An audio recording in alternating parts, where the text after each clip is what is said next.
Қайырлы күн достар. Қазіргі таңда осындай хит болып жатқан баклажанды салаттың рецептімен көрсететін боламын. Менің каналымнан да осы салаттың рецептін көріңіздер. Егер ұнап жатса лайк басып, пікір жазып, және де достарыңызбен, жақындарыңызбен бөлісіңіздер.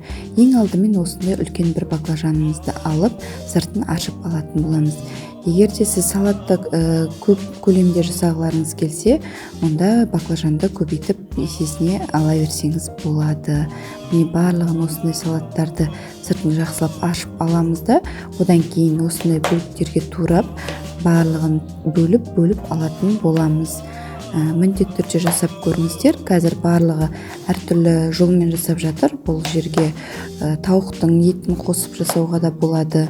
Немесе бұның өзін жай ғана баклажанды мысалы аскөктің түр-түрімен, рукколамен жасауға да болады.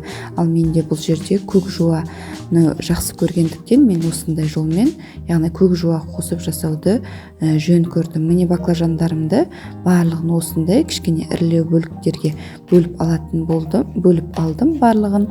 Одан кейін бұл бөліктердің барлығын тұзды суға салып, яғни кішкене баклажанның ащы дәмі кету үшін осындай тұзды суға салып қоятын боламыз. Егер де менің каналымдағы рецепттер ұнап жатса, міндетті түрде жазылыңыздар, пікір жазыңыздар достар, және тіркелулеріңізді сұраймын. Ешқандай қиындығы жоқ. Ол деген менің келесі видеоларды шығаруыма өте көп шабыт береді, және менің оқырмандарымның осындай жанашыр екенін біліп, мен каналымның әрі қарай дамуына өте жақсы көңіл күймен жасайтын боламын. Енді қызанақтарымызды осындай бөліктерге турап алатын боламыз. Қатты үлкенде емес, орташа бөліктерге. Егер сіз черри помидорын пайдалансаңыздар, онда оны ортасынан 2 бөлікке бөліп алсаңыздар болады. Барлық помидорларды осылай бөліп алдым. Енді көк жуаны осылай үлкендеу кішкене бөліктерге бөліп алатын боламын. Міне осындай видеода көріп тұрғандарыңыздай, енді оны қызанақтың үстінен салып, барлығын жинақтап алатын боламыз. Енді оны бір шетке қойып қоямыз да, енді баклажандарымызды тұзды судан алып, осылай барлығын алып аламыз да, оның үстінен мен жүгері крахмалын сеуіп алдым. Яғни бұл жерде мен баклажандарды кішкене салфеткаға кептіріп алуым керек еді, оны ұмытып кеткен екенмін. Дегенмен де оны жүгері крахмалдарына барлығын салып алдым да, одан кейін қызып тұрған отта шамамен 5-10 минуттың арасында қыздырып, қытырлақ болғанға дейін пісіріп алдым. Міне видеода көріп тұрғандарыңыздай осындай қылып барлығын пісіріп алатын боламыз.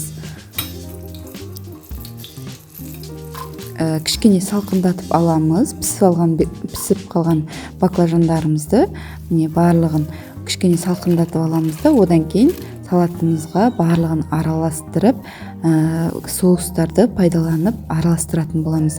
Менде бұл жерде кисло-сладкий соусты пайдаландым.